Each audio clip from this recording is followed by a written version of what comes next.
네, 온라인으로 설명에 참석하시는 분들이 지금 들어오고 계셔서 몇 분 더 들어오면 시작하도록 하겠습니다.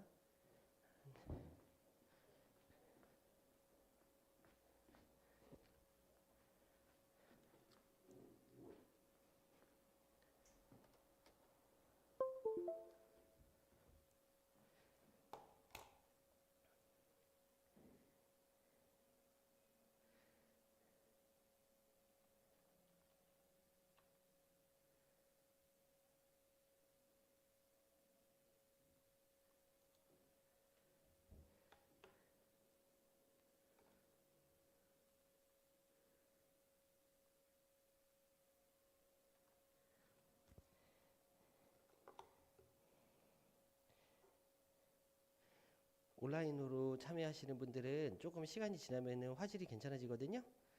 화질이 괜찮아지니까 잠깐 기다려 주시면은 아마 잘 보이실 거예요. 아니면 앞으로 조금 당기셔도 됩니다.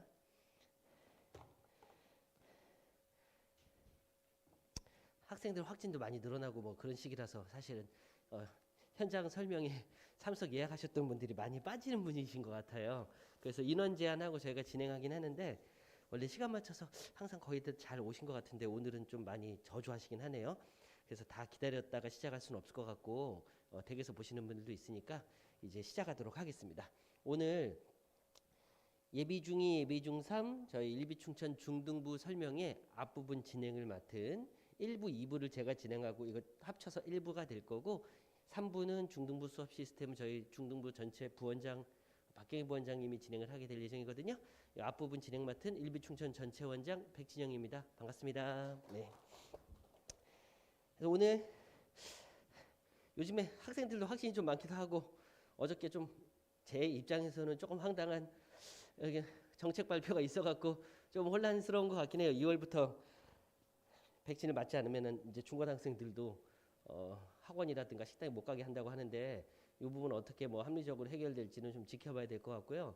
그 부분은 어저께 발표한 거라 그거 관련해 갖고 수업이라든가 이런 부분을 저희가 뭐 시스템으로 녹이진 못했다고 이해해 주시고 오늘 어쨌든 제가 준비한 학부모님들을 위한 입시 도움될 만한 내용들하고 수업 시스템 안내 시작하도록 하겠습니다. 저희 일비충천 설명회는 수업 안내라든가 학원 홍보하는 설명의 내용 굉장히 짧아요. 사실 보통 이제 재원생 또는 비재원생 부모님들이라 해도 학원에서 교육 정책에 대한 입장이 어떻고 어떤 시각으로 바라보는지 그리고 정보를 전달하는 설명 위주로 좀 많이 하는 편이라 앞부분이 좀 길더라도 이해 좀 해주시고요. 제가 한 30분에서 40분 정도 진행하고 뒤에 시스템 안내가 15분, 20분 정도 있을 예정입니다. 자, 중학교, 고등학교 내신부터 한번 시작해 볼게요. 거기 창가 쪽 추우시고 안 보이시는군요. 네네.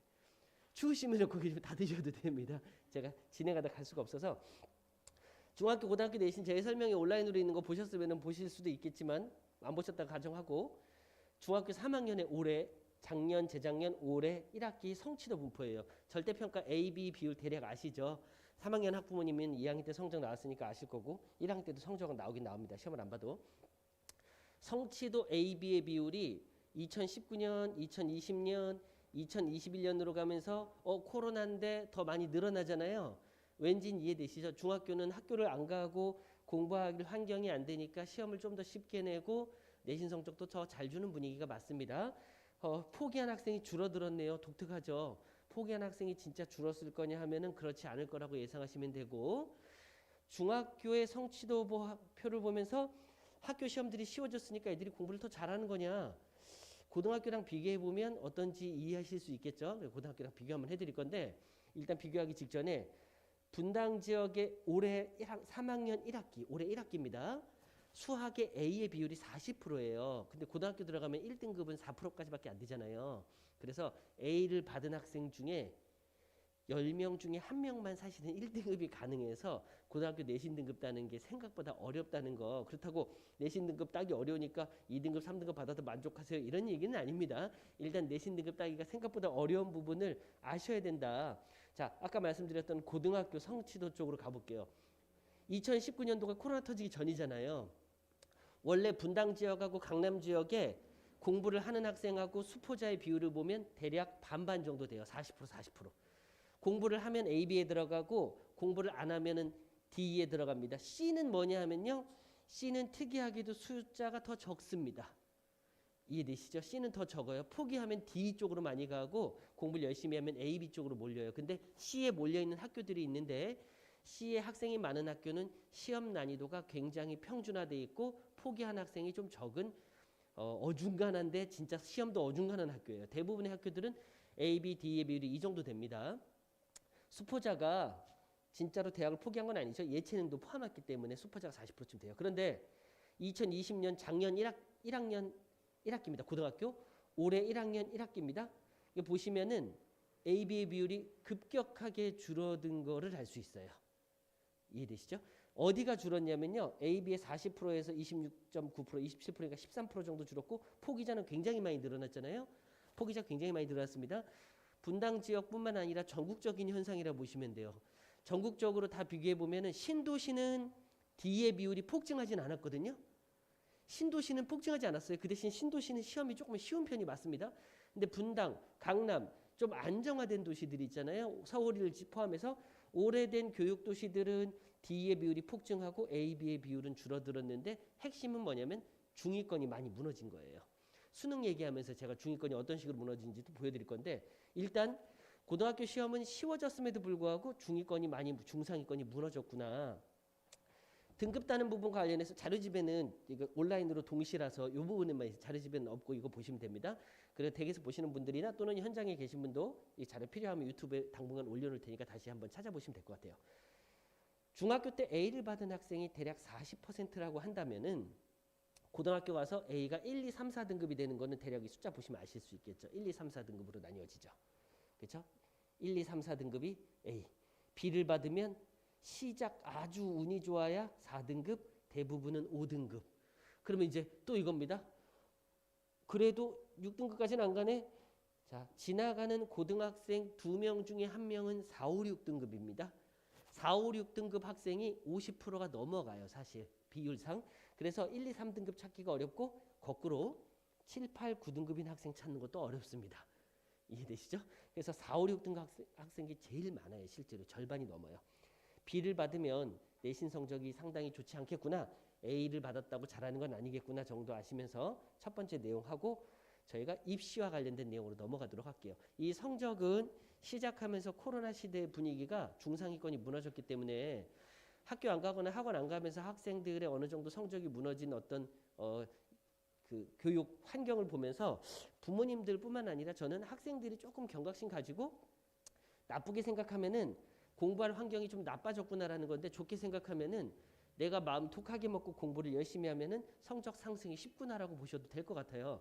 저는 이제 수업하거나 선생님들이랑 미팅할 때 학생들한테 그런 부분 노력했을 때 성적 받기가 좀 더 쉬워진 거다. 오히려 긍정적으로 생각해 보자. 이런 얘기를 많이 하고 있습니다. 실제로 공부하면 등급 따기가 많이 쉬워졌다 보시는 게 맞아요. 실제로. 고3 수능 성적 보면서도 좀 이따 말씀드릴 건데 아직은 좀 먼 얘기 같지만 입시 전형 대부분은 아실 거라 생각하지만 모른다 가정하고 설명을 간단히 드릴게요. 이제 대학 입시 전형이 수시랑 정시 정도까지는 거의 아실 거라 보고 수시는 대충의 내신 성적, 정시는 수능으로 가는 거잖아요.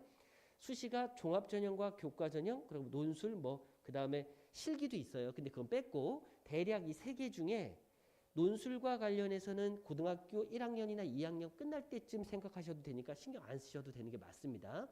폐지의 가능성도 있는데 정말 폐지될지는 모르겠습니다. 그리고 논술은 의미가 있긴 있는데 의미 있더라도 내신이 무너진 다음에 의미 있는 거니까 지금은 신경 쓰시지 않으셔도 돼요. 그럼 지금 신경 쓸 게 뭐냐면 이 종합전형과 교과전형 그리고 수능 정시잖아요. 근데 학생부 종합전형 기준으로 종합전형이 뭐냐면 생활기록부에 스펙 쌓아갖고 대학 가는 거 대략 아시죠? 공정성 논란의 핵심이었던 게 학생부 종합전형인데 제가 결론부터 말씀드리면 최상위 대학의 학생부 종합전형은 없어졌다 보시는 게 맞습니다. 그냥 교과전형만 남았다 이렇게 이해하시는 게 맞아요. 그래서 우리 애가 자소서 쓰거나 어떤 생기부를 관리해서 대학을 가야지 이런 것들은 의미가 없어졌습니다. 그냥 없는 게 맞습니다. 왠지 좀 이따 보여드릴게요. 그러면 교과 전형은 내신 성적으로 대학 가는 거거든요. 그러면 종합 전형이 없어졌고 내신 성적으로 가는 교과 전형이 조금 늘어납니다. 인원이. 그러면 내신 성적이 훨씬 중요해지네요. 틀린 얘기는 아니에요. 그 대부분 설명회에서 내신 성적이 매우 중요해졌다라고 얘기를 해서 고등학교 선택을 하는 부모님들이 어떻게 됐냐면은 낙생고를 좀 피하고 예를 들어서 대진고를 피하고 분당 지역의 전체 학교들로 흩어지는 경향이 실제로 있습니다. 그런데 최상위 대학이라든가 의대, 치대, 약대 예를 들어서 좀 높은 소위 말하면 명문 대학을 가겠다고 생각하면 내신 성적보다 수능이 훨씬 더 중요해진 게 최근의 트렌드가 맞습니다.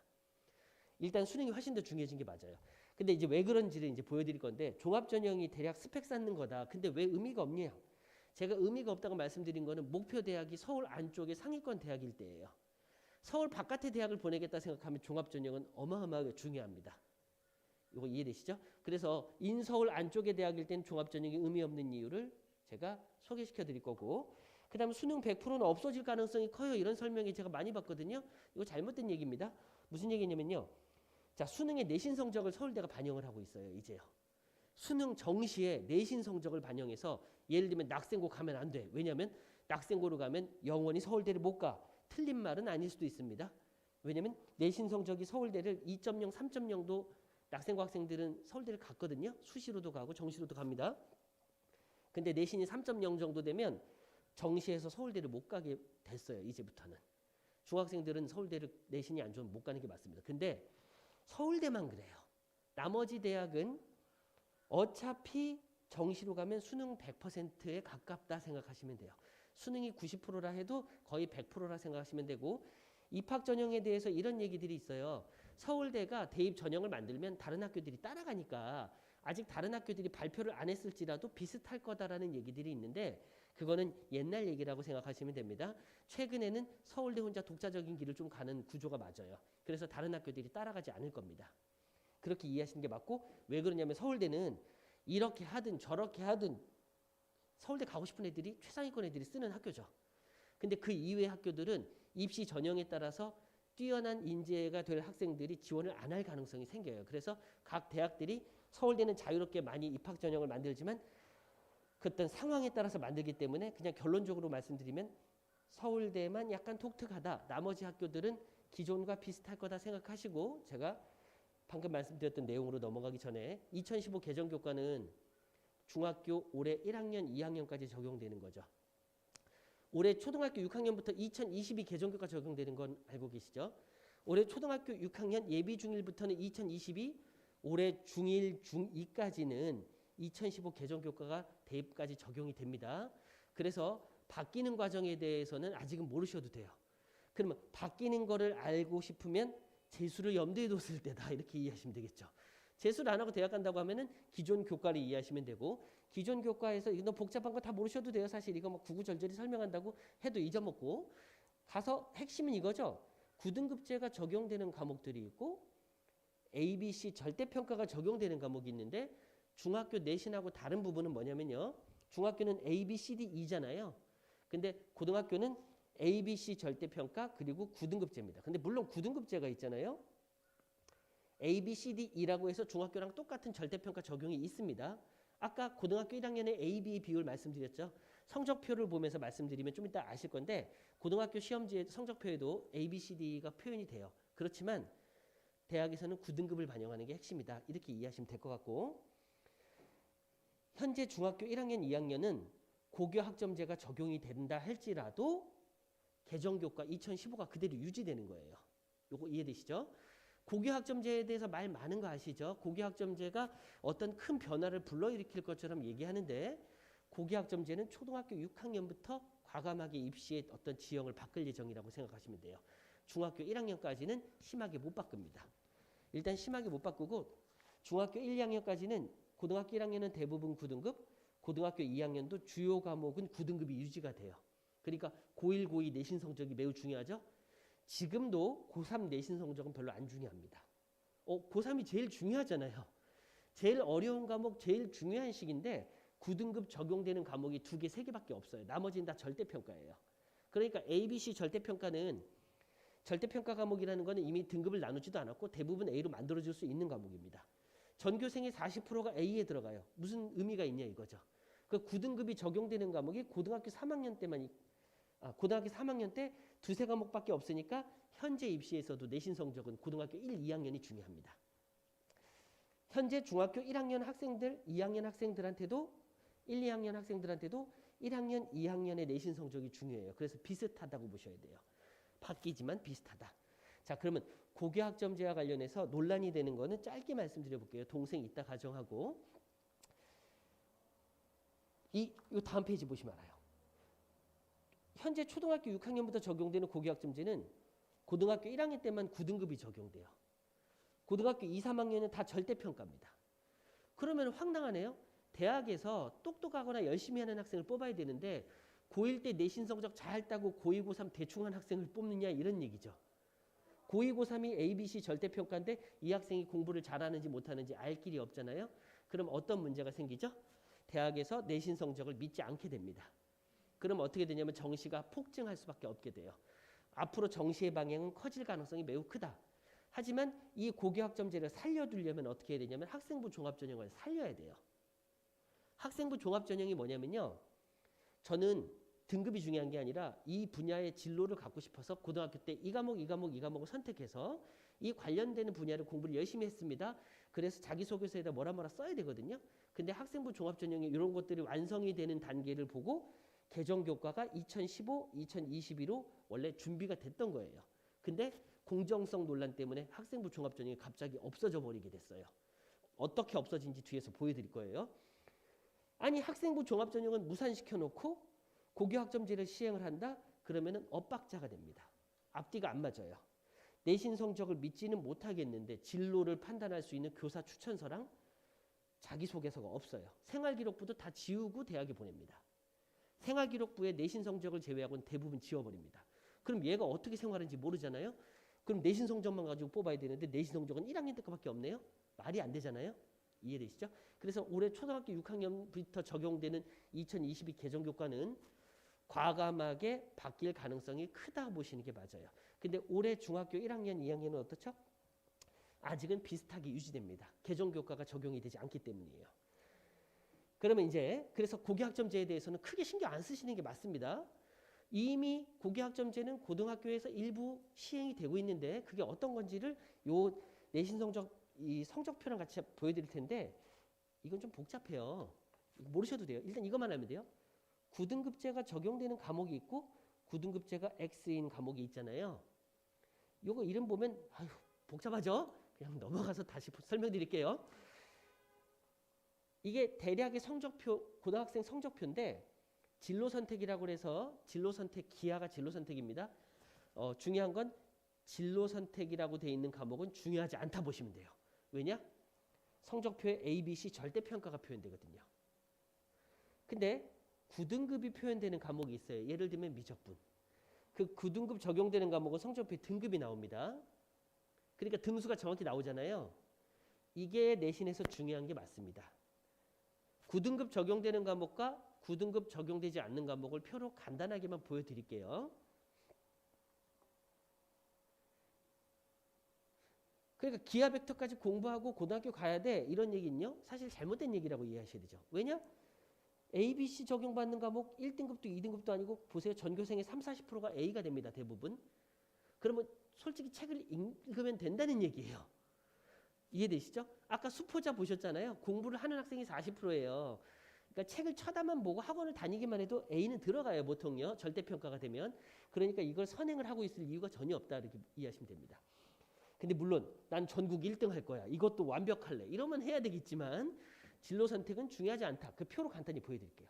자, 9등급이 적용되는 과목은 대부분 국영수 그리고 예를 들면 과학 기준으로 물화생지 원입니다. 그러니까 사탐 과목도 주요 과목 있잖아요. 주요 과목 사회탐구는 9등급이 적용이 돼요.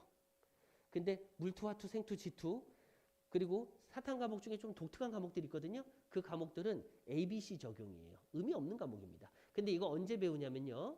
고등학교 2학년 2학기 때부터 보통 진로 선택이 많이 시작이 돼요. 고등학교 2학년 2학기 또는 3학년 1학기는 대부분 진로 선택이구나. 그래서 내신 성적은 2학년 1학기까지가 되게 중요합니다. 그 내신 성적은 고1이 제일 중요한 건 사실이에요.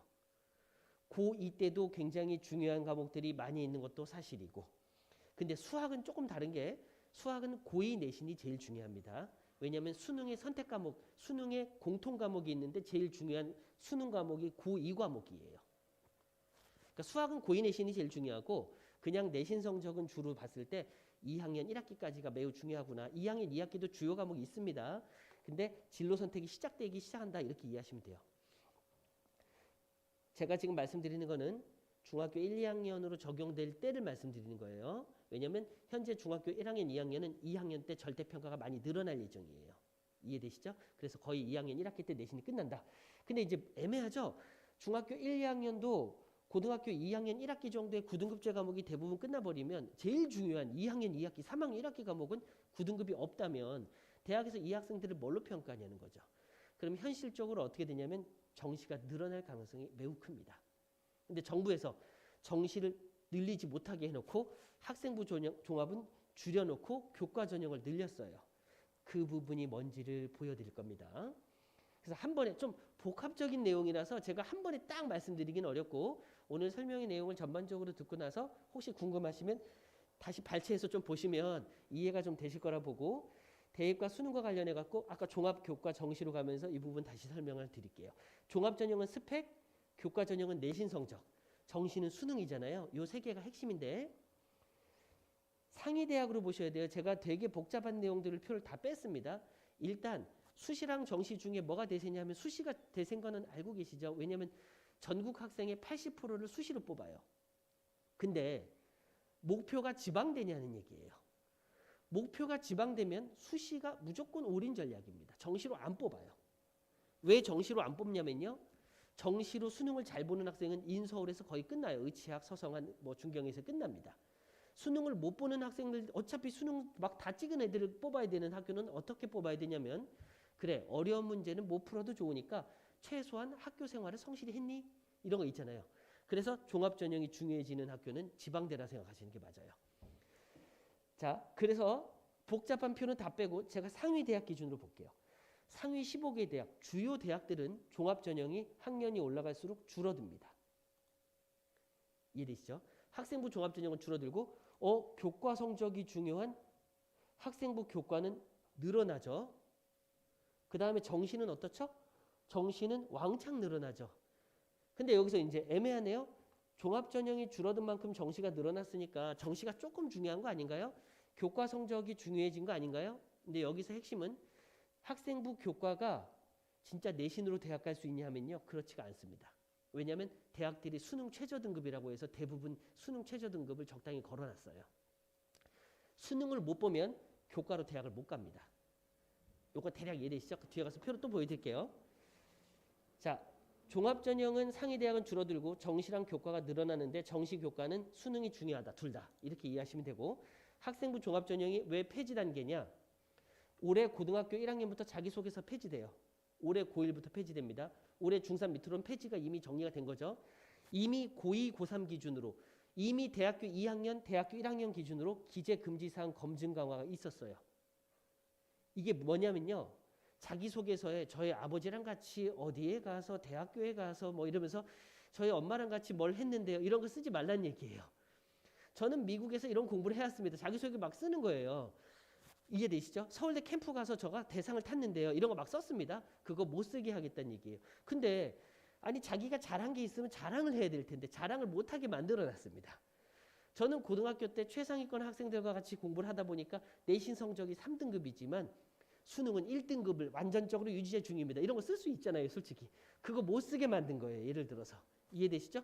그러니까 자기소개서하고 자기소개서 교사 추천서에 되게 제한사항을 많이 걸었고 그리고 블라인드를 많이 이미 걸었습니다. 그러니까 낙생고 예를 들면 낙생고 내신 성적 2.0이면 서울대를 갔습니다. 원래. 어차피 정시로 가고 어차피 수시로도 갑니다. 자, 대진고 3.0은요. 고대를 갔어요. 대진고 3.0은 고대를 갔어요. 근데 제가 온라인인데 어느 학교라고 툭 집어서 말할 수는 없지만 일부 공부를 열심히 하는 학생이 적은 고등학교 있죠. 그 학교는 내신 1.5도 고대를 못 갑니다. 이해되시죠? 기존에는 그랬어요. 기존에 어땠냐면은 공부를 잘하는 학생들이 모여있는 일반고는 내신 성적이 나빠도 대학이 뽑아줘요. 공부를 못하는 학생들이 모여있는 학교는 내신 성적이 좋아도 안 뽑았어요. 학생부 종합전형에서. 그럼 종합전형이 의미가 있는 거죠. 근데 그걸 못하게 만들었습니다. 학생부 종합전형에 감사를 굉장히 많이 했어요. 그래서 너네 강남에 있는 학교는 왜 잘 뽑고 강북에 있는 학교는 왜 안 뽑았니? 그러면은 기부금이 확, 그러니까 그 교부금이 확 줄어들어 버려요. 대학들에서 어떻게 할 수밖에 없죠? 뽑을 수가 없어요. 그래서 낙생고, 대진고, 중앙고는 수시에서 폭망했습니다. 최근에. 근데 부모님들이 잘못 알고 있는 사실이 있어요. 아, 평준화됐기 때문에 다른 학교들은 잘 갔고 낙생, 대진, 중앙은 수시에서 조금 낮아졌구나. 평준화된 거구나. 아닙니다. 이번에 공정성 논란 때문에 실제 실력이 뛰어난데도 불구하고 피해본 거예요. 그 학생들은. 자, 수시에서 피해받고 거꾸로 누가 수혜받죠? 공부를 못하는 학교 학생들은 수혜받겠죠. 내신 성적을 잘 받은 학생들은 수혜를 받습니다. 그게 최근의 트렌드예요. 그런데 그러니까 대학들이 어떻게 했을까요? 학생부 종합전형을 줄이고 있는 겁니다. 학생부 종합전형으로 좋은 학생을 뽑는 걸 힘들게 만들었으니까 일반고 상위 학생들을 못 뽑잖아요. 그러니까 어떻게 하죠? 학생부 종합전형을 줄여버리고 자사고 특목고만 일부 뽑아요. 그리고 나머지 어디서 뽑죠? 정시로 뽑게 되는 거죠. 그러니까 올해부터 대입 결과는 어떻게 될 거냐면 낙생 대진이 다시 폭증할 거예요. 좋게. 낙생 대진 학생들이 훨씬 수능을 잘 볼 테니까요. 중앙고는 올해까지만 아주 잘 나올 겁니다. 근데 자, 다시요. 2024학년도부터 올해 고등학교 1학년부터 자기소개서가 폐지되고 교사 추천서는 이미 폐지됐고 고교 프로파일이 뭐냐면요. 고등학교가 우리 고등학교는 커리큘럼이 이렇고요. 대입 실적이 이렇고 공부를 잘해요라고 대학이 제출하는 서류예요. 그 서류가 폐지됐습니다. 그래서 학생부 종합전형은 많이 무력화됐어요. 그리고 두 번째. 현재 고등학교 1학년 이하부터 뭐 생활기록부에 자율활동, 동아리활동, 봉사활동, 진로활동이라고 해서 옛날에 자동봉진이라 불렀어요. 앞자리 끊어서 자동봉진, 그 다음에 수상경력, 독서활동 이런 게 있었거든요. 이게 되게 중요했었는데 다 고등학교 1학년 이후로는 굉장히 많이 줄여드려요. 영재, 발명실적, 미기재, 방과 후 학교는 기재가 안 돼요. 외부 활동은 다 소논문 기재금지, 청소년 단체활동 미기재, 자율동아리 미반영. 다 반영이 안 돼요. 그리고 특기사항도 안 돼요. 봉사활동 특별히 해갖고 저는 이런 거 하고 싶어요. 이거 안 돼요. 개인 봉사실적 미반영돼요. 그 다음에 진로 희망 분야. 저는 이게 꿈입니다. 이거 이제 대학에 반영이 안 돼요. 아니 학생부 종합전형은 저는 꿈이 예를 들어서 의사라서 의사와 관련된 생명과학이라든가 공부 열심히 했습니다. 이렇게 되는 거잖아요. 근데 진로 희망 분야를 쓰지 말래요. 그 좀 앞뒤가 안 맞는 거죠. 그러니까 거기다 심지어 학교에서 수상 경력까지 미반영합니다. 독서 활동도 미반영이에요. 그러니까 학생부 종합전형으로 이 학생을 평가할 수 있는 요소들을 다 없애버렸어요. 그러면 뭐밖에 없죠? 내신밖에 없죠. 학생부 종합전형 그냥 교과전형이 된 거예요. 그래서 내신 커트라인이 엄청나게 올라갔습니다. 그럼 내신 커트라인이 엄청나게 올라가면 지방에 있는 고등학생들이 유리한 거 아닌가 이런 생각 들죠? 근데 수능 최저 등급이 있어요. 지방 학생들은 수능 최저를 절대 못 맞춥니다. 절대라는 말이 절대적이라고 진짜 이해하시면 돼요.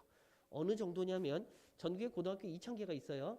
2,000개 고등학교 중에 1,000개의 고등학교는 모든 과목의 1등급을 단 한 명도 배출하지 못해요. 이해되시죠? 그러니까 우연히 영어라도 잘할 수 있잖아요. 우연히 한국사를 잘할 수도 있잖아요. 1등급이 단 한 과목도 안 나온다고요. 1,000개의 고등학교에서. 얘기 끝난 겁니다. 무슨 말씀인지 이해되시죠? 수능 최저 등급을 지방에 있는 학교들은 못 맞춰요. 그러니까 학생부 종합전형은 명문이라고 말하면 그렇고 일단은 학업 능력이 좀 뛰어난 학생들이 모여있는 학교에 전교 최상위권하고 자사고 특목고 학생들을 위한 거예요. 그래서 숫자가 줄어들고 있는 겁니다. 학종은 없다. 아, 어차피 교과다. 그럼 내신 성적이 진짜 중요하네요? 거기다가 교과 전형이 늘어났어요. 그래서 제가 올해 2023학년도가 언제냐면요. 올해 고등학교 2학년입니다. 2021학년도는 작년이죠.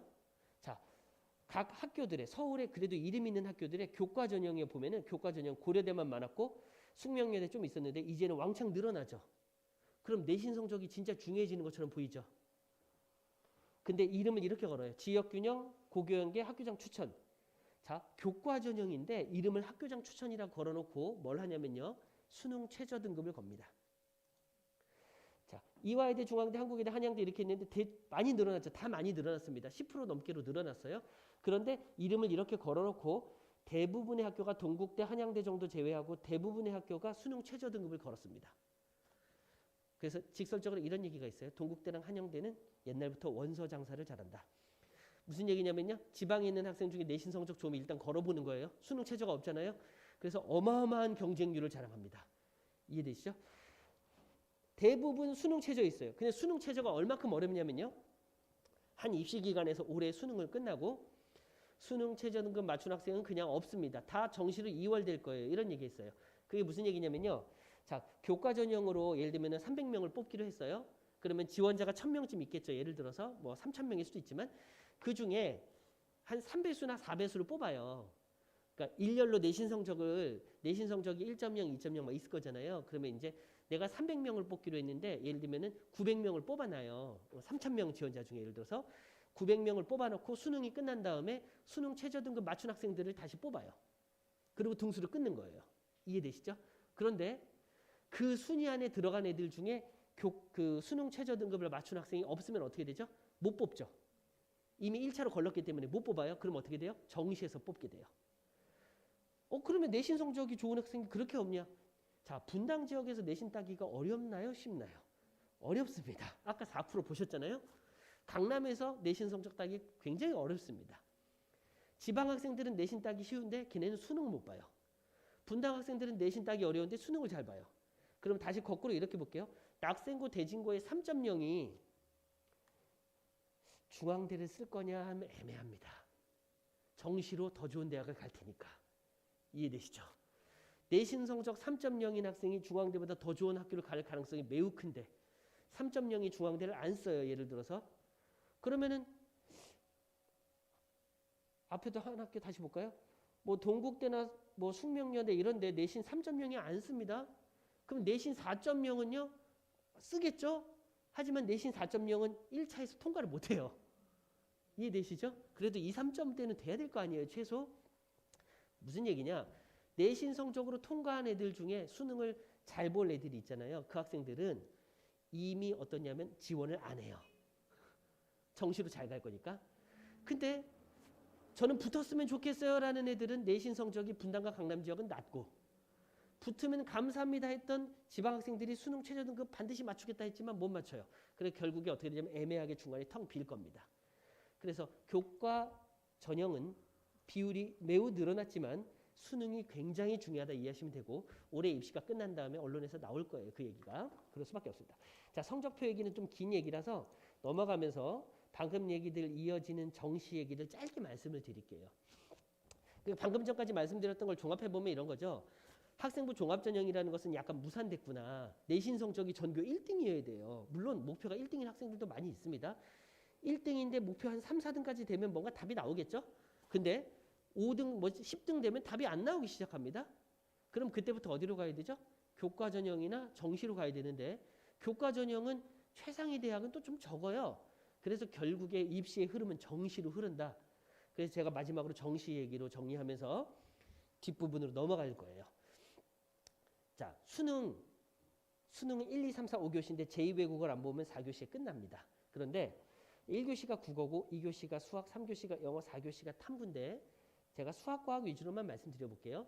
일단 불수능 얘기에 대한 평가를 한번 드려볼게요. 이번 수능 끝나고 불수능이라고 말 많죠. 수능 본날 발표, 평가원에서 수능을 만듭니다. 잠시만요.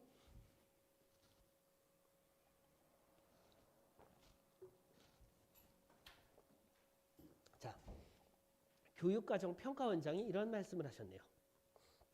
수능 본날, 수능은 예전처럼 출제했고 어렵지 않게 출제했습니다. 그 시험지 애들 풀 때 있잖아요. 학교 선생님들 그 평가위원들이 같이 수능 문제를 풀어요. 미리 풀면 안 되죠. 시험지 유출되니까. 그래서 당일날 같이 풉니다. 같이 풀고 평가합니다. 학교 선생님들이. 수능이 쉬웠다고 평가했습니다. 수능이 끝나자마자 학생들이 미쳤다라고 난리가 났어요. 불수능이라고. 자, 시험지가 올라와서 수학 시험지를 푼 수학학원 강사들이 전부 다 너무 쉬웠다라고 평가했습니다. 학생들은 시험이 끝나고 불수능이라고 난리가 났어요. 그럼 저녁에 난리가 났는데 그 다음날 평가원장이 인터뷰를 했습니다. 인터뷰에서 뭐라고 했냐면 아무리 다시 생각해봐도 수능은 쉽게 출제했습니다. 이게 무슨 얘기죠? 교육 전문가로서 수십 년을 본 사람들, 학교 현장에서 일하는 사람들, 학원에서 수십 년을 가르친 사람들이 봤을 때 수능이 안 어려웠다는 얘기예요. 근데 왜 애들은 어렵게 느꼈을까요? 일단 아까 시작할 때 말씀드렸죠. 중상위권이 다 무너졌습니다. 그러니까 교육 환경이 안 좋아진 거예요. 마음 놓고 공부하기에 좀 불편하고 여러 가지로 안 좋은 상황이 된 거죠. 그게 2년간 유지되니까 중상위권이 많이 무너진 게 사실입니다. 이거 사실입니다. 제가 봤을 때도 사실이에요. 두 번째가 있어요. 국어랑 수학이 어떻게 됐냐면요. 예전에 아주 어려운 문제 한두 개 출제하고 다 쉬웠었어요. 근데 이거 웃기죠? 한두 문제, 특히 수학을 두 문제 어렵게 내고 나머지 다 쉽게 내요. 왜 이랬냐면요. 아니 수능 문제가 어려워지면 사교육에 의존을 해야 되고 학교 선생님들한테 배워서는 대학을 못 가는 게 말이 되느냐? 어떻게 생각하면 합당해요. 그런데 경쟁이 치열하고 높은 목표를 가진 학생들이 더 잘 받고 싶어서 열심히 공부하다 보니까 생긴 현상이 맞아요. 그래서 어떻게 했냐? 사교육을 받지 않아도 수능 등급을 받아야 된다. 다 쉽게 내요. 근데 등급이 나와야 되잖아요. 그래서 말도 안 되는 문제를 한두 개 내요. 다 틀려요. 전국 학생들이. 이거를 한 3, 4년 유지하다가 말이 너무 많았네요. 말도 안 된다 이거. 그래갖고 어떻게 됐죠? 2, 3년 전부터 극강 킬러라고 불리는 진짜 어려운 문제를 없앴습니다. 그 문제에 대한 평가가 어땠냐면 학교 선생님도 학생도 강사도 못 푸는 그냥 못 푸는 문제였어요. 사실 그렇진 않습니다. 사실 그 문제 30번 풀 수 있어요. 근데 전국에 푼 학생이 200명, 300명 이런 거예요. 재수생을 포함해서 또는 한 400명. 그럼 어려운 문제가 맞죠? 그래서 그 문제를 없애자고 얘기가 나왔고 수능이 어떻게 됐냐면요. 전국 학생들이 다 틀리는 문제는 없애고 그리고 전국 학생들이 다 맞히는 문제는 조금 어렵게 만든 거예요. 그러면 중상위권 문제들이 여러 개 늘어났겠죠. 그래서 적당히 생각할 문제가 늘어났어요. 국어도 비슷한 현상인데 적당히 어려운 문제가 늘어나니까 어떻게 되죠? 어떤 학생들은 아 나는 어려운 게 없어 다행이야. 저 두 문제는 버릴 거야. 이랬던 애들이 있죠. 쳐다도 안 봐요. 나머지는 다 맞춰요. 근데 이제 어떻게 됐냐면 쳐다도 안 보는 문제보다 쉬운 문제지만 아직은 어려워요. 그 문제가 늘어나게 되죠. 그래서 사실 결론적으로 말씀드리면 수학을 못하면 대학을 못 가게 됐어요. 팩트입니다. 팩트. 그리고 국어를 못해도 대학을 못 가요. 왜냐하면 국어 점수도 벌어지고 있거든요. 예전엔 수학 점수가 벌어졌을까요? 안 벌어졌을까요? 안 벌어졌겠죠. 어려운 거 어차피 다 틀려. 나도 틀려. 너도 틀려. 쉬운 거는 다 같이 맞춰. 그럼 점수가 몰립니다.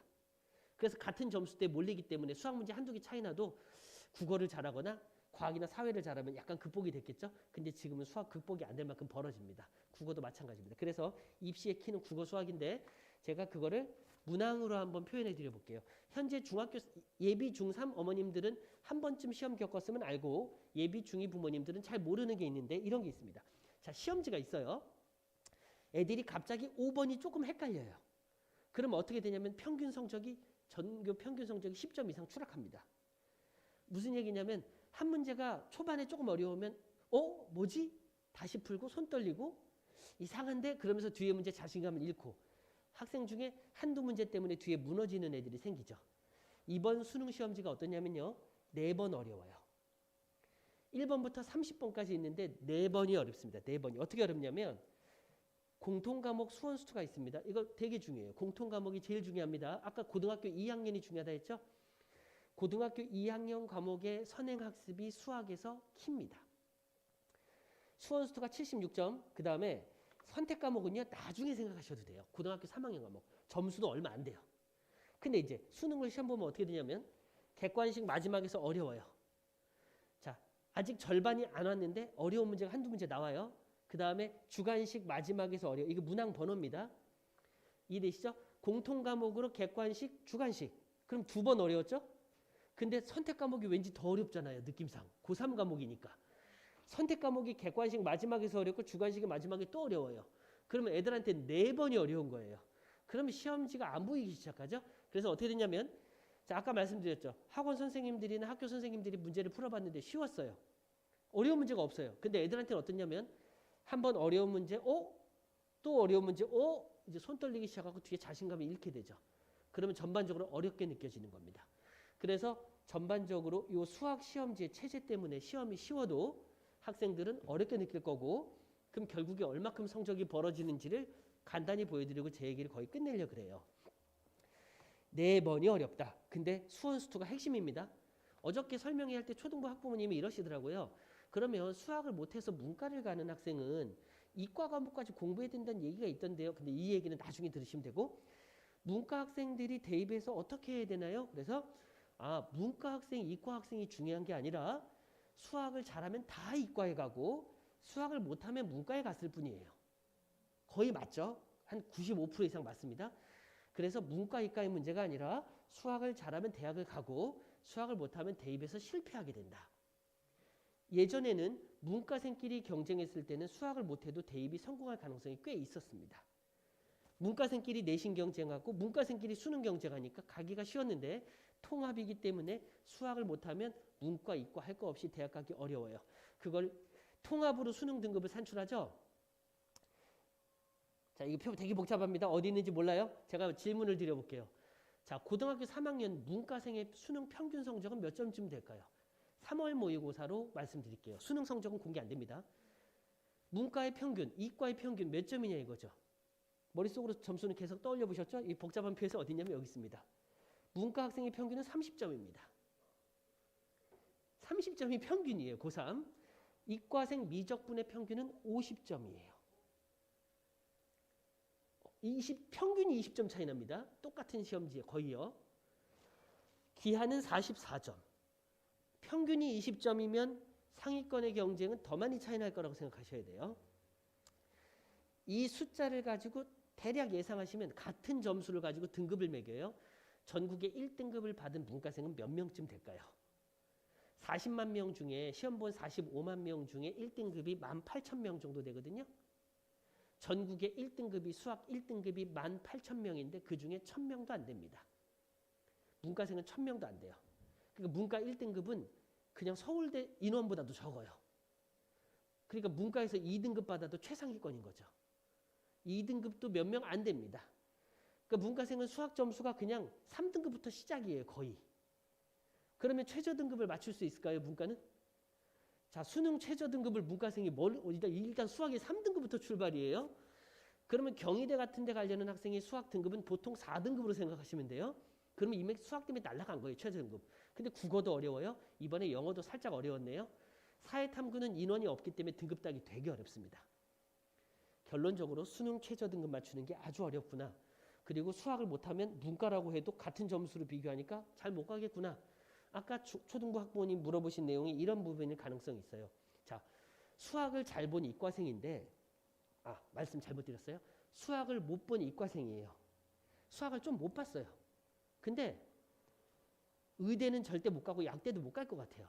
학벌이나 따고 싶어요. 그러면 문과로 전환해서 서울대를 지원하는 거예요. 수학을 잘 본 문과생이 없죠. 그럼 이과생은 못 봤어도 문과생보다 훨씬 잘 봤잖아요. 그러니까 어떻게 되죠? 서울대 문과에 이과생들이 들어갈 수 있겠죠. 학벌만 따는 학생들도 있을 거잖아요. 사실. 충분히 가능한 얘기죠. 그래서 약대도 실패했고 서울대연대 고대 같은 거 실패한 이과생들이 에라 서울대 갈래 하고 문과로 바꾸면 문과는 실제로 서울대를 못 들어가게 된다. 이렇게 이해하시면 돼요.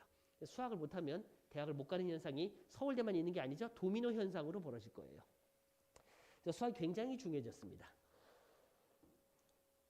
올해 수능부터 바뀐 얘기예요. 졸업생 어머니한테 들어봤자 모르는 얘기입니다. 올해 수능에 벌어진 현상이에요. 수능 통합이 첫 해 벌어진 거거든요. 올해 중학교 1학년까지입니다. 입시가. 그래서 제가 우스갯소리로 수학을 못하는 우리 둘째는 다행히 수능 체제가 바뀌겠구나. 수학을 적당히 하는 첫째는 하필이면 중학교 1학년에 끊기지 이러면서 좀 아쉬워하네요. 저는. 중학교 1학년까지는 수학을 잘하면 대학 갈 때 굉장히 유리합니다. 초등학교 6학년부터는 아직은 모르죠. 자, 한 5년, 6년 동안 수학 때문에 난리가 나요. 그러면 다음번 입시 구조 어떻게 바뀔까요? 수학을 고통스럽지 않게 만드는 입시 구조로 바뀝니다. 왜냐하면 교육 당국이 욕을 먹었기 때문에. 그래서 그 밑으로는 아마 국어가 더 중요해질 가능성이 있습니다. 자, 지금의 입시에서 중요한 건 수학이 좌우하는데 이 부분을 마지막으로 이 숫자를 다시 보여드릴게요. 대학 들어갈 때 중요한 점수는 표준 점수거든요. 100점이 아닙니다. 표준 점수라는 게 원점수가 진짜 점수예요. 근데 원점수는 성적표에 안 나옵니다. 다시 봐볼까요? 성적표에 보면은 수학의 원점수는 안 나와요. 표준 점수가 나옵니다. 표준 점수가 뭐냐면요. 평균이면 100점이에요. 엄마 나 표준 점수, 엄마 나 100점 받았어. 이렇게 하면 어떻게 되죠? 전국에서 50%인 거예요. 가운데 있습니다. 그래서 표준 점수는 100점에서 출발해서 잘 보면 올라가고 못 보면 떨어지는 거예요. 여기까지 이해되시죠? 표준 점수가 중요한데, 아이고, 예. 수학의 3월 모의고사긴 하지만 표준 점수입니다. 1등급끼리 어떻게 되죠? 1등급에 1등 다 맞으면 157점. 1등급의 꼴등이 139점이에요. 1등급끼리 18점이 차이 났죠. 그러면 그 점수 차가 이만큼 벌어진 거를 곱하기 1.5배 정도 합니다. 보통 대학에서. 왜냐면요. 수학은 중요하기 때문에 가중치를 줘요. 이해되시죠? 다른 과목은 가중치를 깎는 과목도 있고 조금 주는 과목도 있고 이렇다 보시면 되는데 수학 가중치가 제일 큽니다. 1등급끼리도 이만큼 벌어졌어요. 1등급과 2등급 끝자락은 몇 점 벌어졌죠? 지금? 거의 30점 벌어졌죠. 30점 벌어졌는데 곱하기 1.5 하면 45점 되겠죠. 그 어떤 과목으로 뒤집어 엎을 수 있죠? 못 뒤집어 엎습니다. 그래서 수학 점수가 절대적인 거는 심지어 가중치의 표준 점수까지 같이 가버리면은 문제 한두 문제 차이가 아니라 4점짜리 두 문제 차이 났는데 다른 과목에 10문제처럼 벌어진다 이렇게 이해하시면 될 것 같아요. 그래서 수학은 완전히 입시의 키가 됐다. 근데 국어도 굉장히 중요합니다. 국어도 올해 표준 점수가 되게 높을 예정이에요. 수학보다는 아니지만 수학 못지않게 벌어지는데 문제는 이과대학 기준으로는 가중치가 수학이 훨씬 커요. 그러니까 똑같은 점수 벌어진 거여도 수학 점수가 더 많이 벌어지게 되겠죠. 국어는 조금 덜 벌어지게 됩니다. 그래서 수학이 큰데 문제는 문과면 우리 애는 수학을 못해요. 그러면 국어가 절대적일 가능성이 큽니다. 문과 어떤 학교들은 국어 가중치를 키우니까요. 하지만 최상위 대학은 무조건 수학이 제일 큽니다. 이해되시죠? 문과도 수학에다 가중치를 크게 때리는 게 입시에서 정시의 구조예요. 국어 수학이 핵심입니다. 이제 중학교 2학년, 3학년이면 영어에 올인하는 시기는 좀 지난 거 맞죠? 입시에서 있잖아요. 영어를 못하면 대학을 못 간다. 이제는 영어를 못해도 대학은 가는데 국어를 못하면 진짜 대학을 못 갑니다. 제가 아까 전에 수업하다가 오전에 수업하다 애들한테 그런 얘기를 했어요. 몇 년 전 얘기인데 앞으로 더 심하고 몇 년 전 얘기인데 수학 100점 받은 학생이 전국에 200명일 때 100점 받은 재학생이 있어요. 전국에 200명인데 100점이 되게 잘한 거잖아요. 100점. 과탐은 11 찍었어요. 등급을. 근데 재수를 하네요. 왜냐? 국어가 4등급이기 때문이에요. 국어가 4등급이면 복구가 불가능합니다. 근데 영어는 4등급, 5등급 받아도 수학, 과학이랑 국어를 잘하면 복구가 충분히 가능해요. 다 뒤집어 엎을 수 있어요. 그래서 국어가 더 중요하고 수학이 제일 중요하다. 이렇게 이해하시면 될 것 같고요. 방금 얘기했던 거를 숫자로 딱 보여드리고 끝낼 건데 정시 선발 인원 급격히 늘어납니다. 정시가 올해, 내년 팍팍 늘어나거든요.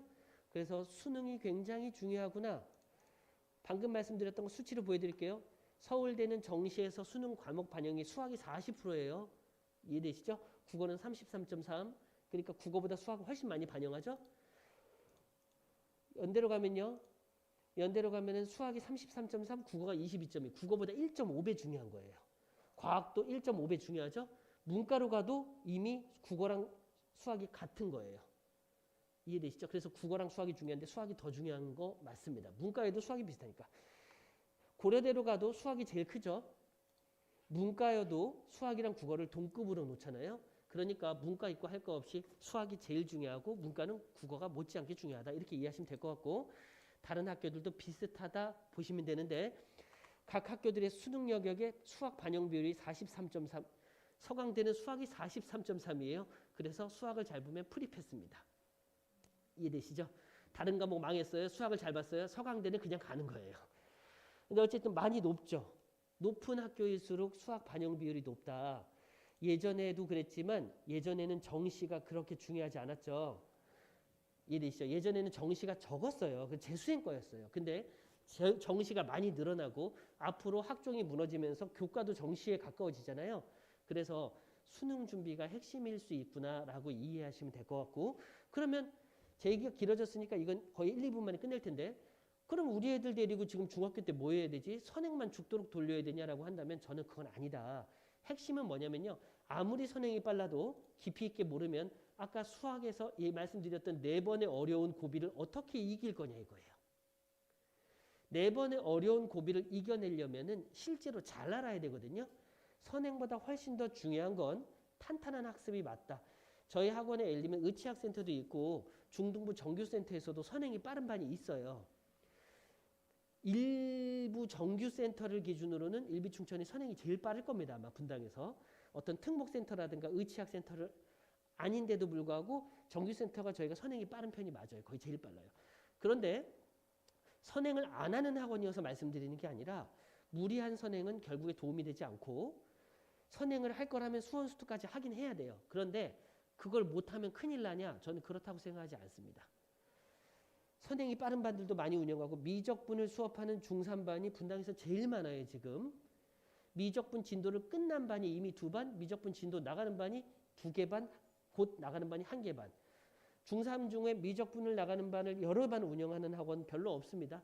그럼에도 불구하고 제가 강조하는 얘기는 탄탄한 학습으로 선행을 시키셨으면 좋겠다.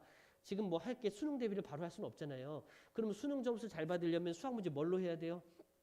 재학년하고 조금 나간 선행에 대해서 심한 문제를 스스로 풀 수 있는 능력이 아닐까. 뭐 이 정도로 짧게만 말씀드리는데 선행을 한다면 수원수투가 핵심이다 정도를 말씀드릴 것 같아요. 제 얘기가 좀 길었습니다. 자, 오늘 수학 상하는 수능에 반영 안 됩니다. 수원수투가 핵심입니다. 고등학교 2학년 내신이 핵심입니다. 이 말씀을 드린 거고 어차피 선행을 할 거라면 2학년 과정에 대해서 탄탄하게 시키시는 게 맞다. 이 정도 말씀드리면서 다음번 설명회 때 이 수원수투의 전략이라든가 온라인으로 한번 다시 보여드릴 예정이에요.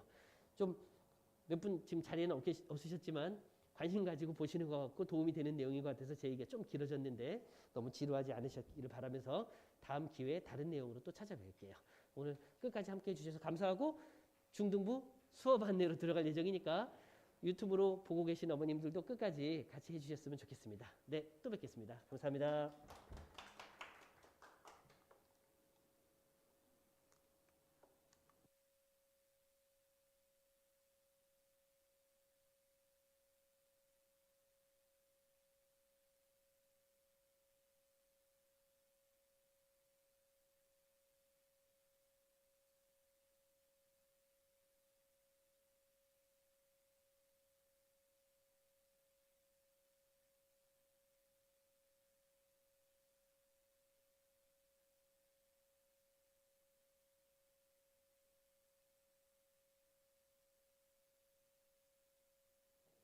네, 이어서 중등부 시스템 안내 드리겠습니다. 저는 중등부 부원장 박경희입니다. 인사드립니다. 자, 사실 어머니들께서 직접적으로 궁금하신 부분은 구체적인 수업에 대한 내용이실 거라고 생각을 해요. 그래서 이제 2학년, 3학년에 대해서 말씀드리면 기본적으로 월수금 화목토 주 3회 수업이 맞고 월수나 화목은 선행 수업으로 진행이 됩니다. 선행에서는 이제 반별로 반들이 나눠져 있어서 레벨링이 조금 되어 있어요. 그리고 금토는 현행 심화가 들어가게 됩니다. 현행 심화는 때에 따라서 지금 2학년들은 시험을 바로 이제 보게 될 것이고 3학년은 이제 2학기 시험이 끝나는 2학기 끝쯤에서는 그 현행 수업이 뭐 고등 선행 준비를 준비한다든지 이런 식으로 바뀌어져서 계속해서 앞에는 선행을 하면서 뒤에는 현행에 대한 부분을 심화해서 들어간다라고 보시면 될 것 같아요. 수업은 2시간 30분씩이고 금토 수업은 2시간씩입니다. 수업이 끝나고 나면 아이들이 30분씩 테스트를 봅니다. 그래서 남아서 반별로 데일리 테스트를 보고 금요일이나 토요일 날은 주간 테스트라고 해서 1시간 시험을 보고 하원하게 됩니다. 이 얘기는 좀 이따가 더 자세하게 말씀을 드리겠습니다.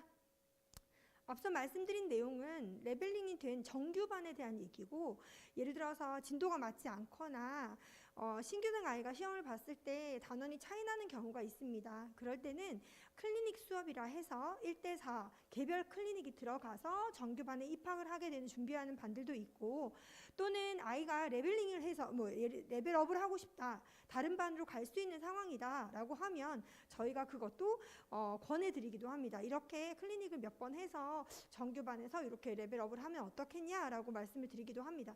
근데 요 1대4 클리닉 수업은 정규 수업은 저희가 판서 수업이 뭐 1시간 반 그리고 개별 관리 수업이 1시간 이렇게 이루어진다고 하면 클리닉 같은 경우는 개별 수업인 거예요. 그래서 1대4 정도로 인원을 제한하고 있습니다. 그래서 보시면 이제 대상이 뭐 반 배정이 어려운 신규생이라든지 아니면 복습이 필요하다. 우리 친구가 3-1 과정 너무 중요한데 고등 과정에서 상으로 연결된 부분은 3-1이 너무 중요하거든요.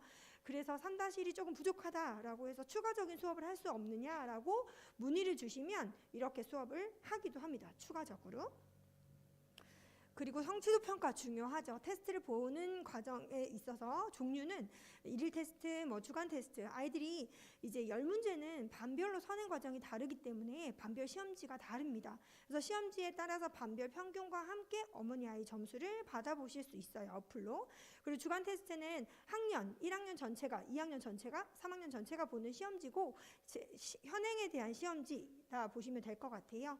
계약고사는 방학 때 저희가 특강을 하거든요. 2학년, 3학년은. 그래서 특강을 하고 난 뒤에 테스트에 대한 결과다라고 보시면 될 것 같아요. DT 열정북 제도라는 건 이제 DT를 보게 되면 아이들이 오답이 또 생겨요. 거기서. 그래서 그 자리에서 고치고 가겠지만 그걸 한번 정리하는 시간을 가진다라고 보시면 될 것 같고, 사실 저희는 이제 자습실을 운영을 해요. 근데 이제 이번 연도 사실 코로나 때문에 집합 금지 기간에는 운영하지 못했던 기간도 있었고, 내년에는 저희가 준비를 하고 있는데 또 요즘에 분위기가 확산이 되는 분위기라서 조금 조심스럽기는 해요. 어쨌거나 DT 열정북 같은 경우는 자습실에서 아이들이 남아서 이걸 하고 가는 시스템인데 이 부분은 또 추후에 다시 또 말씀을 드려야 될 것 같기는 합니다. 그리고 이제 저희가 이제 담임 책임제로서 선행과 내신 같이 수업을 한다 이렇게 보시면 되고, 내신 기간에는 선행이 홀딩이 돼요. 한 3주 정도. 그때는 이제 다 같이 내신에 집중을 해서 공부를 시킨다 보시면 될 것 같고요. 모든 문제를 이제 노트에 풀어요. 물론 뭐 2학년 같은 경우는 2-2 보면 기하가 많은 쪽은 노트에 풀기 힘들기도 해요. 또는 처음 선행할 때는 그런 걸 개념편 같은 경우는 책에 하기도 하지만 보통은 다 노트에다 푼다 이렇게 보시면 될 것 같아요. 네. 그리고 이제 내신 대비는 한번 이제 겪어보신 어머니들 다 아시겠지만 많이 쉬워져서 분당에서 뭐 A등급 받기가 많이 어렵지는 않아요. 그리고 저희가 사실상 분당에서 10년, 11년 차 이렇게 준비를 하고 있어서 어느 정도 내신 대비는 충분히 잘 어느 학원보다 꼼꼼하게 하고 있다라고 말씀드릴 수 있어요. 학원 자체 교재가 2권이 나가는데 한 권은 기출문제, 작년도 애들 시험 본 거에 대한 시험지예요. 그걸 한 번 더 시키고, 그 다음에 이제 내신 유형서라 해서 뭐 A스텝, B스텝 이렇게 나눠져 있어요. 그걸 같이 시킨다라고 보시면 될 것 같습니다. 그리고 뭐 학교 프린트가 굉장히 중요한 학교들이 있어요. 학교에서 나오는 프린트가 있으면 그 프린트를 다시 한번 리뷰시켜서 유사문제 붙여서 공부를 시켜주기도 합니다. 그래서 보시면 저희가 이제 한 과정의 시험을 준비하는 데 있어서 유형서가 끝나면 그 아이 오답이 생겨나요. 그 오답을 다시 솔팅해서 누구 열정북 해가지고 개별로 열정북이 달라요. 그러니까 자기가 처음 했을 때 오답이 많은 친구는 또 열정북도 많이 생기게 되는 거예요. 그래서 틀린 거 다시 한번 잡고 그걸 또 재오답을 시키는 거예요. 그래서 시험 직전까지, 이건 마지막 주에 하는 과정인데 시험 직전에 완성이 된다 이렇게 보시면 될 것 같고요. 일요일 날 아이들이 시험 기간에는 3주 시험 기간이라고 말씀드렸는데 반별로 조금 차이 나기도 합니다. 기본반 아이들은 4주 하기도 하고, 일요일 날 보충도 일요일 날 3번을 불러서 진행을 합니다. 그래서 그렇게 해서 개별적으로 아이가 약한 유형이라든지 약한 단원을 다시 잡는 그런 과정도 있다 보시면 될 것 같아요. 이제 이건 어머니들께서 이제 앱으로 받아보시는 거예요. 댁에서 아이가 출결이 어떻게 됐는지, 오늘 숙제가 어떤지, 그리고 데일리 테스트 점수는 이렇게 클릭해서 들어가시면 반평균이 나오거든요. 그래서 우리 아이가 매번 반평균보다 항상 아래다, 그럼 걱정이 되시거든요. 그런 걸 또 상담 기간에 상담을 하시면서 진행을 하시면 좋고, 또는 어떤 아이는 항상 레벨이 위에가 있어요. 항상 최고점이다 라고 하면 그 다음 레벨업을 준비하는 과정도 하나의 과정이 될 수 있다고 봐요. 그래서 어머니들께서 이 점수에 대해서 너무 민감하게 반응하실 부분은 아니지만 그래도 계속 지켜보시면서 이걸 댁에서 조금 봐주시는 게 중요하다라고 봅니다. 그래서 이제 한 달은 이렇게 정리가 돼서 어머니들한테 매번 이제 문자로 나갔던 부분이 한 달에 정리가 돼서 매월, 그러니까 30날까지 마무리가 되고 나서 매월 초에 나가게 되는데요.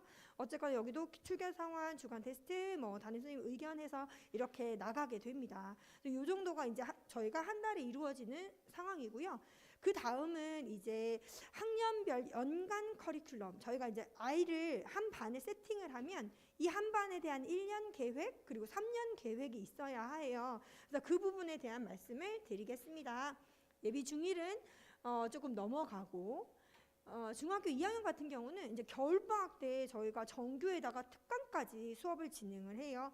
그래서 정규 수업의 월수금이다 하면 방학 때는 조금 이제 더블 수업을 하는 거죠. 선행을 당기기 위한 방법도 되고, 선행이 좀 빠르게 진행된 반들은 수상할 심화를 들어가기도 합니다. 그래서 방학 때는 더블 수업이 보통은 진행이 되는데 뭐 선택이긴 해요. 근데 보통 아이들이 거의 한 90% 가까이 아이들이 듣기도 하고, 기본반 아이들은 기존에 진행되는 선행도 조금 힘들어서 그러면 뭐 안 하시는 경우도 있으시긴 해요. 그래서 그때는 방학 때는 이렇게 진행이 된다. 그리고 3월에는 저희가 이제 계속해서 2-1에 대한 부분이 이렇게 들어가요. 3학년도 마찬가지거든요. 월수금 또는 화목토에서 3-1에 대한 부분을 계속 들어가기 때문에 내신 대비는 3주 정도 기간을 잡아서 내신을 준비한다, 이렇게 보시면 될 것 같고, 중간고사, 기말고사를 텀을 잡아서 그때는 선행이 홀딩되고, 그리고 저희가 내신 대비에 집중을 한다, 이렇게 보시면 7, 8월도 여름방학은 조금 짧아요. 저희가 겨울방학보다. 그리고 그때도 이제 방학 특강을 진행하고, 9월 이제 2학기 같은 경우는 역시 뭐 중간고사, 기말고사 똑같이 준비를 한다, 이렇게 보시면 될 것 같습니다. 그리고 중2는 이제 저희가 반별로 예시를 적어놨어요. 여기에 제가 예시를 적어놓은 건 사실은 구체적인 반이 아니고 어머니들께서 가지고 계신 자료가 구체적인 반에 대한 내용이에요.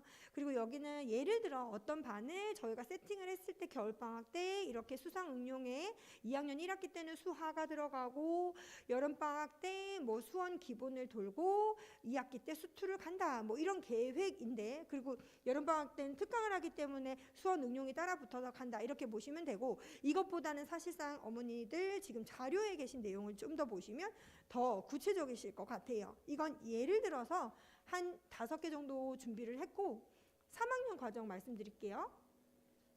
중3도 거의 비슷해요. 겨울방학 때는 정규의 특강같이 진행하고, 그리고 1학기 내용은 똑같이 중간고사, 기말고사 굉장히 중요하기 때문에 그대로 저희가 이제 대비를 합니다. 근데 2학기가 굉장히 바빠져요, 중3은. 그래서 뭐 학교에 대한 선택에 대한 부분도 굉장히 어머니들 고민이시고, 그래서 저희 학원에서 매년 이제 고등학교 선택 설명회도 하시고 하니까 그것도 참고하시면서 아이랑 상의하시면서 2학기를 준비하시면 돼요. 2학기는 중간고사 다음에 기말고사 텀이 짧아서 굉장히 빠르게 흘러갑니다. 그래서 이렇게 보시고, 시험이 끝나고 나면 이제 저희가 어느 정도 선택에 대한 부분도 아이들하고 상담도 하고 컨설팅도 받고 이런 기간을 가지고 있습니다. 이 정도 내용이고요. 중3에 대한 반들도 이건 여기에 나와 있는 건 예시이고 가지고 계신 이제 자료가 더 정확한 자료다 보시면 될 것 같습니다. 그래서 한 반에 대해서 사실상 여기 준비한 건 모든 반들을 다 담을 수는 없어요. 그래서 이제 이런 내용이 진행이 된다라고 보시면 될 것 같습니다.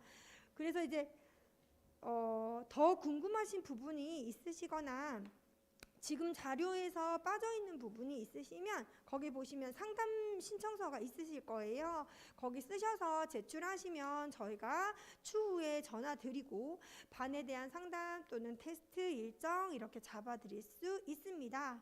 네. 사실 어머니 이제 다시 한번 또 내년을 준비하기 위해서 이렇게 오셔서 들어보시는데, 수학이 중요하다는 건 너무나 잘 알고 계시잖아요. 선행이 빠르다는 것도, 선행만 빠르게 진행되는 건 아이한테 도움이 되지 않는 부분도 있어요. 그렇다고 선행이 너무 느리게 진행되면 아이가 나중에 심화를 할 수 있는 시간적 여유가 없고 굉장히 어려운 건 맞아요. 한 번 선행을 진행할 때, 예를 들어 수상을 진행했다 했을 때 그걸 꼼꼼하게 가지고 넘어가는 게 굉장히 중요하고 한 과정이 끝났을 때 테스트를 보는 것도 굉장히 중요하다고 봐요. 그래서 저희가 방학 때는 한 번씩 그렇게 테스트를 보고 넘어가는 것도 그러한 이유이기도 합니다. 그래서 선행에 대한 부분도 고민이 많으실 테고 내신에 대한 부분도 꼼꼼하게 잡으면서 가야 해요. 2학년, 3학년들은 A가 나온다 하더라도 좀 전에 이제 자료를 보셨겠지만 A가 나와서 우리 아이가 굉장히 잘하는구나 라고 마음을 놓으시고 계시면 안 되는 것이 고등학교 가서 확 벌어지거든요. 그래서 그때 굉장히 어머니들께서 충격을 많이 받으세요. 그래서 사실상 중등에 대해서는 3년에 대해서 내신을 준비하는 건 그리 어렵지 않은 그 상황은 맞거든요. 근데 이제 고등 1, 2, 3학년을 준비하기 위해서는 선행도 탄탄하게 가면서 리뷰 또는 복습, 심화 과정이 또 중요한 것 같아요. 상하가 되지 않으면 수원수투도 잘 안 되거든요. 좀 전에 이제 원장님께서 수원수투 너무 중요하다 하셨는데 상하가 제대로 되지 않으면 수원수투만 잘하는 애들은 또 없어요. 상하가 제대로 되어야 수원수투의 계산이 되는 거기 때문에 밑에서부터 차근차근 다지고 가는 게 중요하다고 봅니다. 네. 제 얘기는 여기까지고요. 어머니 혹여나 이제 궁금하신 부분이 있으시면 남아서 상담 진행해 드리도록 하겠습니다. 이상으로 여기서 2부 마치도록 하겠습니다. 오늘 끝까지 들어주셔서 감사합니다. 수고하셨습니다. 네.